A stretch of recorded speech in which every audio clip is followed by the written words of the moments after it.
আজ 4 জুলাই 2026 শনিবার। আমরা আপনাদের সবাইকে নিয়ে এখন উপস্থিত সাধন ক্ষেত্র তারাপীঠ।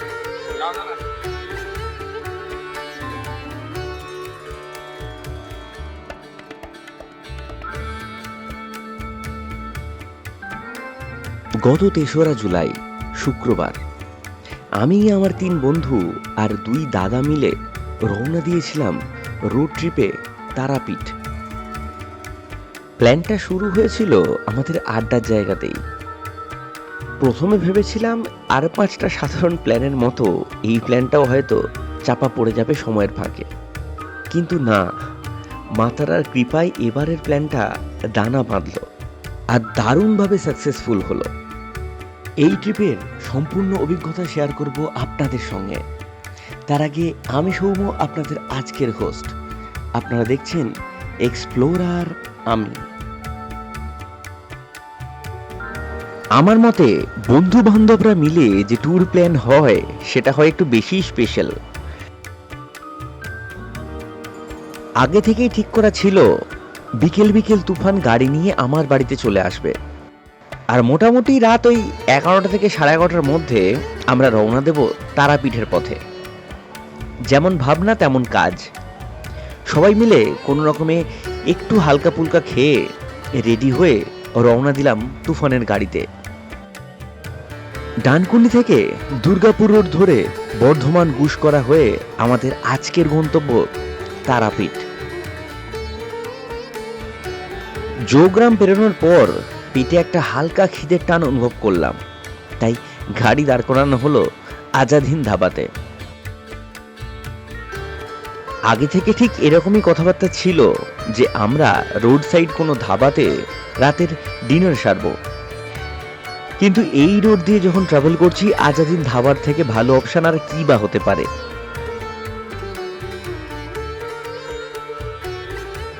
একটা দারুণ ডিনার সেরে আর জমিয়ে একটা ব্রেক নিয়ে 2:30 নাগাদ আবারও গাড়ি নিয়ে রওনা দেওয়া হলো। 8 ঘন্টার মধ্যে পালসিট টোল প্লাজা ক্রস করে আমরা যখন গুসকরা লেভেল ক্রসিং এলাম তখন ঘড়ি জানান দিচ্ছে সময় ভোর 3:30। শান্তিনিকেতন পেরোনোর পর ভোরের সূর্য যখন ঈশান কোণে হাতছানি দিচ্ছে তখন আমরা বাতাসপুরের খুব কাছাকাছি এসে পড়েছি।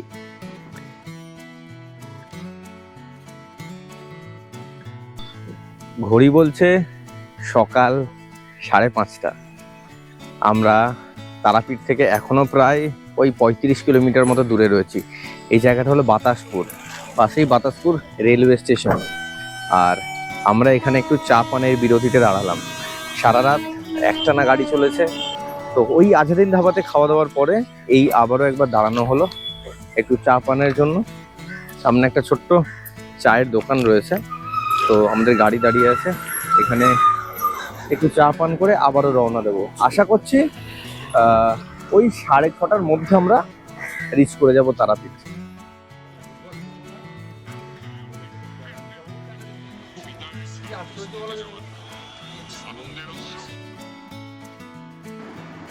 জাস্ট একটা কিছুক্ষণের বিরতি নিয়ে গাড়ি আবারও ছুটল তারাপীঠের পথে। বাতাসপুর থেকে তারাপীঠ পৌঁছতে আমাদের সময় লাগলো ওই মোটামুটি ঘন্টা খানেক মতো।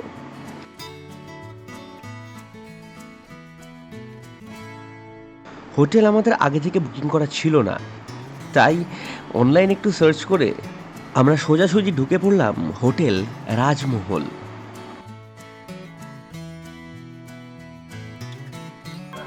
আমরা আছি হোটেল রাজমহলে। এই হলো হোটেল রাজমহল। এদিকে রয়েছে পার্কিং স্পেস, একটা সুইমিং পুল রয়েছে। এই হলো রিসেপশন।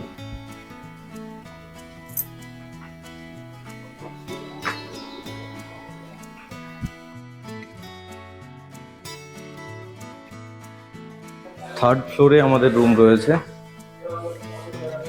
একটা সুইট রুম নিয়েছি আমরা। এই হলো আমাদের রুম, রুম নাম্বার 304।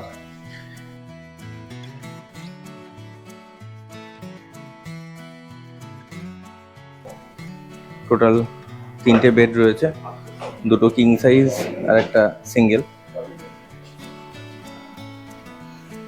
2টো ওয়াশরুম রয়েছে।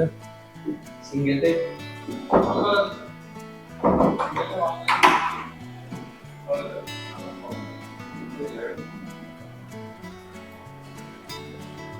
একটা মিরার রয়েছে।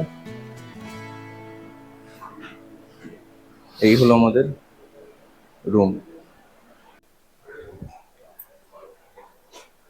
রুম। আপনাদের যেরকমটা দেখালাম, এই রুমটার রেট রয়েছে 8,000 প্লাস জিএসটি। যেহেতু আমরা আর্লি চেক ইন করছি, ন্যাচারাল চেকিং এর টাইম হচ্ছে বেলা 12টা থেকে, আমরা চেক ইন করলাম সকাল 7টায়, তাই রেটের কিছুটা চেঞ্জেস হয়েছে। 1,000 টাকা এক্সট্রা চার্জেস আমাদের পে করতে হচ্ছে। তো সব কিছু মিলিয়ে আমরা ডিল ফাইনাল করলাম এই রুমটার 8,500 টাকা, ইনক্লুডিং জিএসটি। তো আপনারা আসতে পারেন, হোটেলটা, রুমগুলো যথেষ্ট ভালো। লাঞ্চের পর একটা দুরন্ত ঘুম দিয়ে আমরা বিকেলে রওনা দিয়েছিলাম মন্দিরের পথে।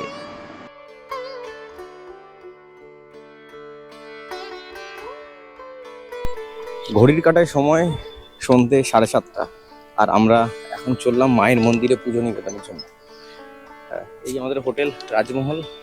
আলো জ্বলার পরে হোটেলটা দুর্দান্ত দেখতে লাগছে। ওইদিকে একটা সুইমিং পুল রয়েছে। তো হোটেল থেকে এখন রওনা পুজোর জন্য মায়ের মন্দিরে যাচ্ছি। আর প্রতিবার যখন আসি মায়ের মন্দিরে, যখন পুজো দিতে আসি, তখন মনটা একটা অদ্ভুত রকম অদ্ভুত রকম একটা ফিলিংস আসে। মাথার মধ্যে যত চিন্তা ভাবনা, বাড়ি অফিসের কাজের চাপ, সমস্তটা এক নিমেষে সরে যায়। তো দেখা যায় কত তাড়াতাড়ি আমাদের পুজো হয়। আজকে শনিবার, স্বাভাবিকভাবেই প্রচন্ড ভিড় আমরা শুনছিলাম।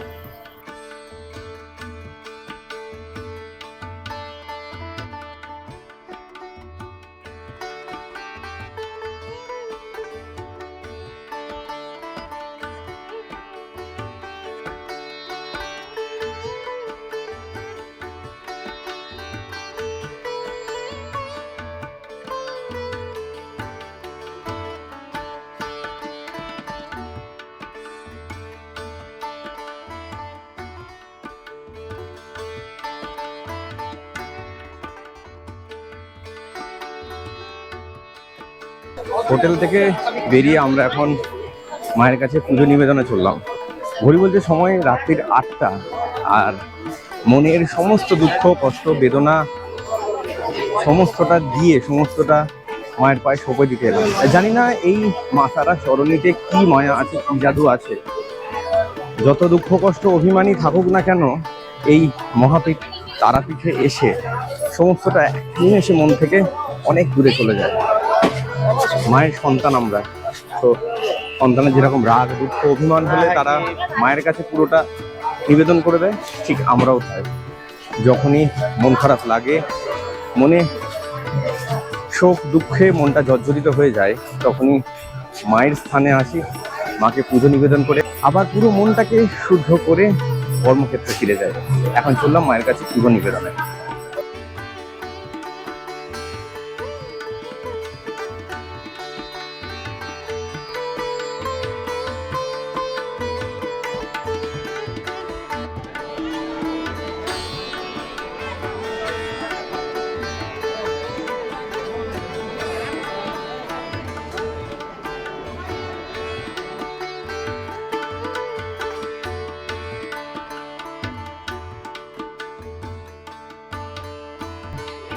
চৌঠা জুলাই 2026 শনিবার। আমরা আপনাদের সবাইকে নিয়ে এখন উপস্থিত সাধন ক্ষেত্র তারাপীঠে।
আজ শনিবার, স্বাভাবিকভাবেই অসম্ভব ভিড় মায়ের মন্দিরে, সাধনক্ষেত্র তারাপীঠে।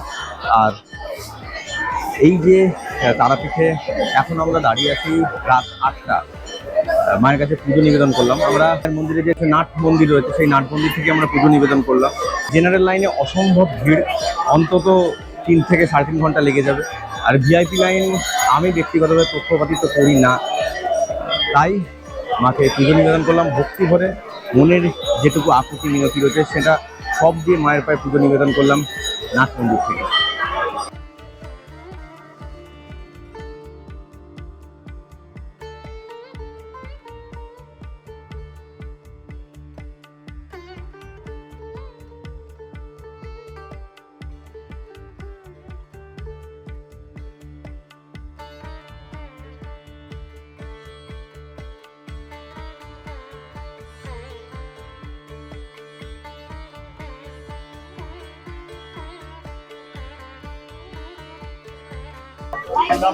এখন চললাম মহাশ্মশানে। তারাপীঠ এলে যে জায়গাটা না এলে মনে হয় না যে তারাপীঠ এসেছি, সে হলো এখানের মহাশ্মশান। তাই মাকে পুজো নিবেদন করে এখন মহাশ্মশানের পথে আমরা রওনা দিয়েছি।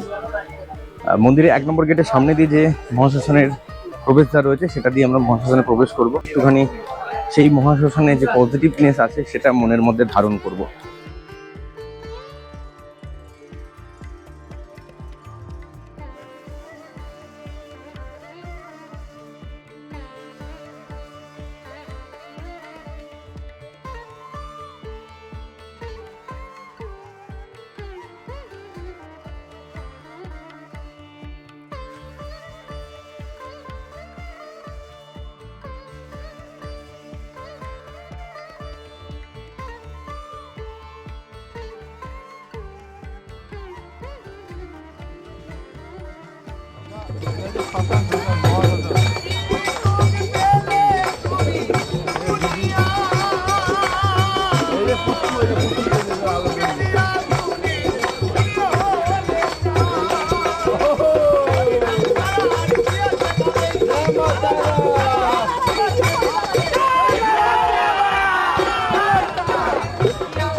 সকাল 10:30, আমরা ফাইনালি তারাপীঠ থেকে চেক আউট করে বেরিয়ে যাচ্ছে।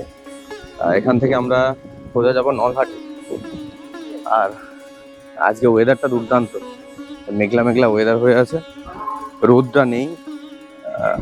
ওয়েদারটা খুব খুব কমফোর্টেবল, দারুণ হাওয়া চলছে। আমাদের গাড়ি রয়েছে পার্কিংয়ে। এখন এখান থেকে বেরিয়ে যাব নলহাটি, সোজা নলহাটিশ্বরে মাকে দর্শন করব।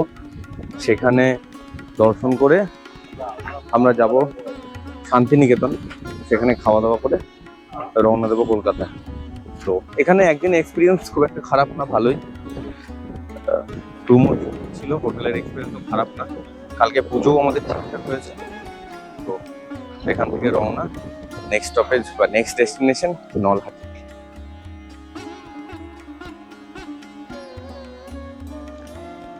তারাপীঠ থেকে মাতা নলহাটেশ্বরী মন্দিরের দূরত্ব ওই 25 কিলোমিটার মতো। যেতে সময় লাগে কম বেশি 1 ঘন্টা। প্রাইভেট গাড়ি ছাড়া যারা অটো টোটোতে আসতে চাইছেন, তারা তারাপীঠ মন্দিরের সামনে থেকে প্রচুর অটো টোটো পেয়ে যাবেন রিজার্ভ করে আসার জন্য। খরচা পড়বে মোটামুটি 200 থেকে 250 টাকা মতো।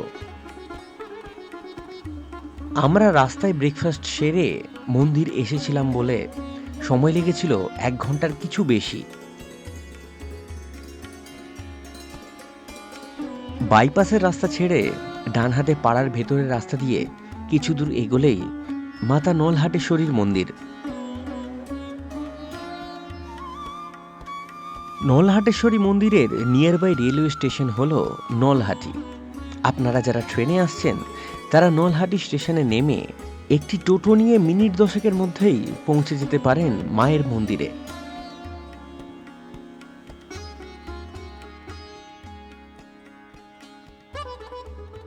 ঘড়িতে দুপুর 12:30 আমরা এসে পৌঁছালাম নলহাটেশ্বরী মায়ের মন্দিরে। এই হলো পার্কিং স্পেস, পিছনে মায়ের মন্দির দেখা যাচ্ছে। সামনে দোকানদানি রয়েছে মন্দিরের সামনে, যারা পুজো দেবেন পুজোর ডালি টালি এই মন্দিরের সামনে থেকে নিয়ে নিতে পারেন, বা এখানেও অনেক দোকানদানি রয়েছে। এই হলো সামনে মায়ের মন্দির।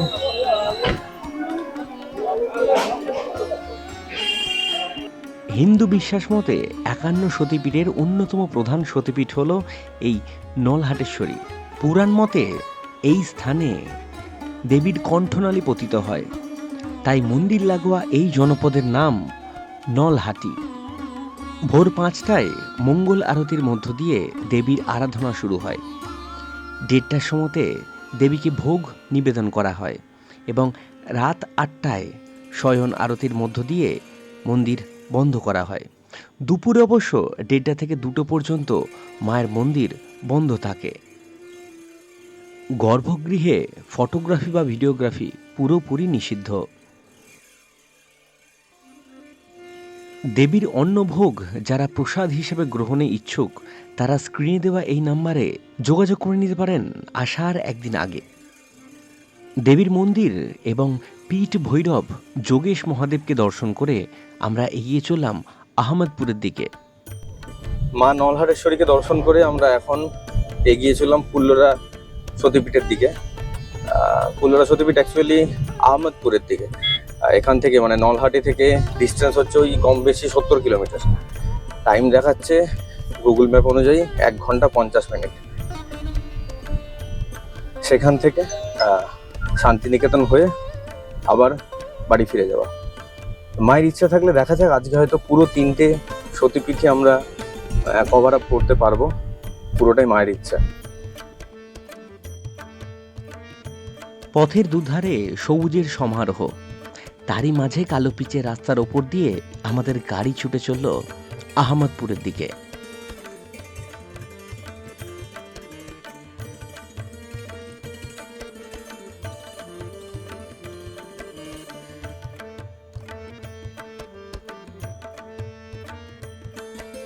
এ রাস্তার কোনো তুলনা হয় না।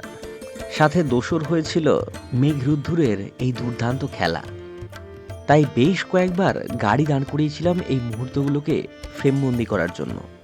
আহমদপুর লেভেল ক্রসিং পেরিয়ে যখন ফুল্লরিতলায় এসে পৌঁছালাম তখন ঘড়ির কাঁটা প্রায় 3টে ছুঁই ছুঁই। আমরা এখন রয়েছি মাতা ফুল্লরার মন্দিরে। এই হলো মন্দিরের প্রবেশদ্বার।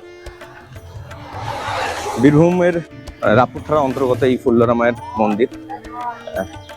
হিন্দুদের যে 51 সতীপীঠ রয়েছে তার মধ্যে অন্যতম প্রধান সতীপীঠ হলো এই মা ফুল্লরার মন্দির। এখানে মায়ের নিচের ঠোঁট পতিত হয়। পুরাণ মতে এই যে ফুল্লরা মায়ের মন্দির, এই ফুল্লরিতলাতে কিন্তু অনেক ইতিহাস জড়িয়ে রয়েছে। পুরাণ, ইতিহাস সবকিছু মিলিয়ে ফুল্লরি মায়ের মন্দির, ফুল্লরিতলা একটা হিন্দুদের অন্যতম প্রধান মন্দির। সামনে মায়ের মন্দির।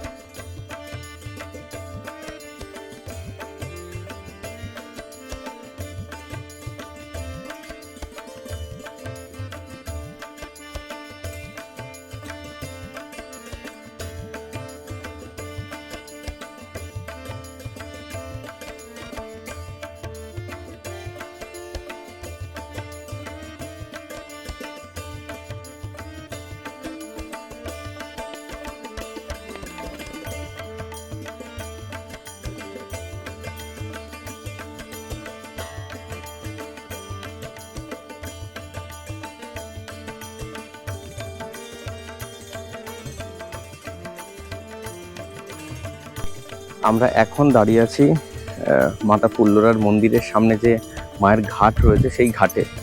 আর এই ঘাটের সঙ্গে জড়িয়ে আছে কিন্তু একটা পৌরাণিক কথা। আমাদের বাঙালিদের শ্রেষ্ঠ উৎসব দুর্গোৎসব। তো ভগবান শ্রী রামচন্দ্র যখন অকাল বোধন করেছিলেন, সেই অকাল বোধনের সময় প্রয়োজন ছিল 108টি নীল পদ্মের। তো পুরাণ মতে যখন ওই দুর্গাপুজো হয়েছিল, সেই দুর্গাপুজোর 108টি নীল পদ্ম ভগবান মহাবলী হনুমানজি এই পুকুর থেকেই সংগ্রহ করেছিলেন। এই যে সেই পুকুর।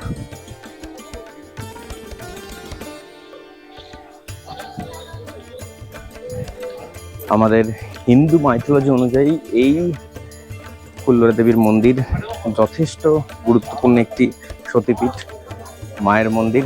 তার সংলগ্ন যে আশপাশের পারিপার্শ্বিক পরিবেশ অত্যন্ত সুন্দর, দারুণ। আপনারা এলে খুব সহজে একদিনে এসে ঘুরে যেতে পারেন। কলকাতা থেকে খুব নিয়ার বাই। তো লাভপুরে এসে মায়ের মন্দির দর্শন করে যেতে পারেন, খুব ভালো লাগবে। একদম শান্ত নিরিবিলি একটা দুর্দান্ত জায়গা। কিছুটা সময় মায়ের মন্দিরে কাটিয়ে আমরা রওনা দিলাম কঙ্কালীতলার পথে।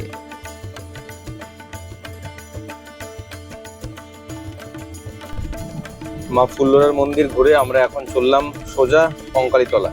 এখান থেকে কঙ্কালীতলার দূরত্ব মোটামুটি ওই কম বেশি 15 কিলোমিটার মতো। সময় লাগবে ওই 20-25 মিনিট ম্যাক্সিমাম। রাস্তা এখানে যথেষ্ট ভালো। তো কঙ্কালীতলা হয়ে আমরা সোনাঝুরি ঢুকবো। সেখানে ইচ্ছা আছে একটু খাওয়া দাওয়া করে আবার যে যার বাড়ি ফিরে যাওয়া। রাস্তাটা এখানে দুর্দান্ত, একবার দেখুন।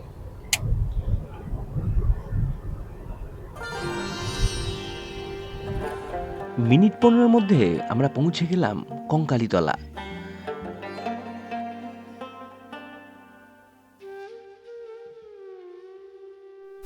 ঘড়িতে সময় বিকেল 4টে। আমরা এসে পৌঁছালাম কঙ্কালীতলা। এই হলো কঙ্কালীতলার মানে মন্দিরের আগে যে পার্কিং। গাড়ি টাড়ি এখানেই পার্কিং করতে পারেন। 20 টাকা করে পার্কিং চার্জ রয়েছে। বাইক যারা আনছেন বা গাড়ি যারা আনছেন তারা এখানে পার্ক করে দিন। আর এই যে এই পার্কিং থেকে বেরিয়ে বাঁদিকে রয়েছে মায়ের মন্দির। কঙ্কালীতলায় দেবীর কোনো মৃন্ময়ী মূর্তি নেই, বরং এখানে দেবীকে ঘটে পটে আরাধনা করা হয়।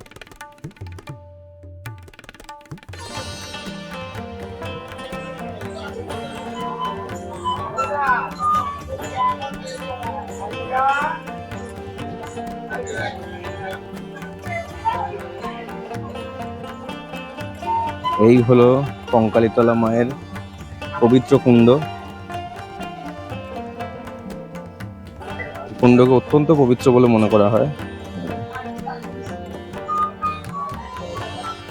মায়ের যে কাঁকাল বা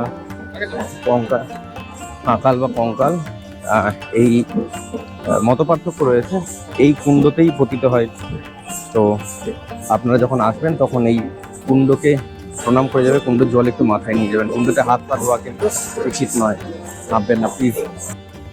কঙ্কালীতলার একটি ডিটেল পর্ব এই চ্যানেলে অলরেডি রয়েছে। আপনারা চাইলে ওপরের আই বাটন বা ডেসক্রিপশন বক্স থেকে সেই ভিডিওর লিঙ্কে গিয়ে ভিডিওটি দেখে নিতে পারেন।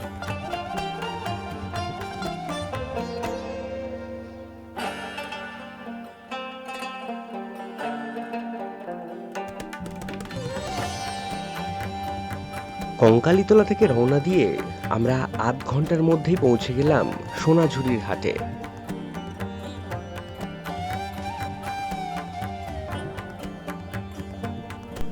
ঘড়ি বলছে সময় বিকেল 5টা, আর আমরা এখন সোনাঝুরির হাটে।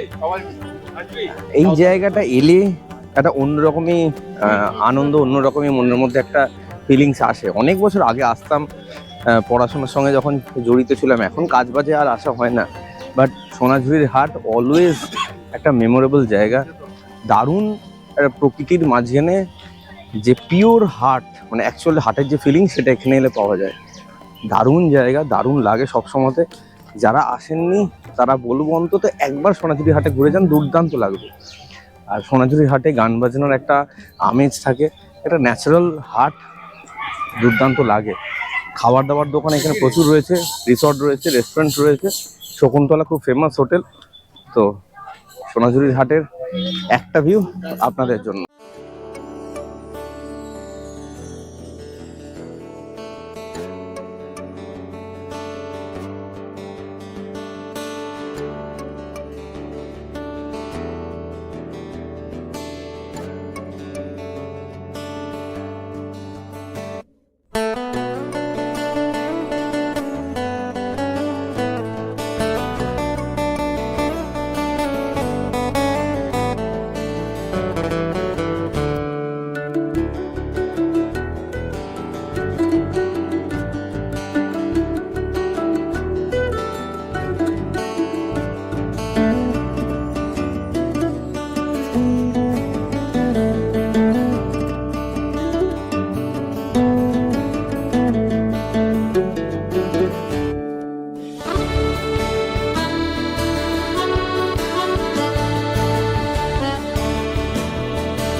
প্রচুর শপিং হয়ে গেল, এই